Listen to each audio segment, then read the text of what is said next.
Stitching bats அல்லது tailoring bats அப்படின்னு சொல்லுவாங்க. இந்த பாருங்கள் தையல் குருவி எவ்வளோ அழகாக தைச்சிருக்கு பாருங்கள். ரெண்டே இலையை மடக்கி அழகாக சூப்பராக தைச்சிருக்கு. இது வந்து உள்ளார முட்டை வைக்கிறதுக்கு அழகாக கூடு பஞ்சு மாதிரி உள்ளார வச்சுருக்கு.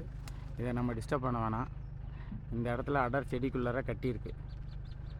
ஸோ எவ்வளோ அழகாக இருக்குது பாருங்கள். எவ்வளோ அழகாக தைச்சி அழகாக தெரியாத அளவுக்கு 2 இலை பேக் சைடும் தைச்சிருக்கு. பின்னாடி தைச்சி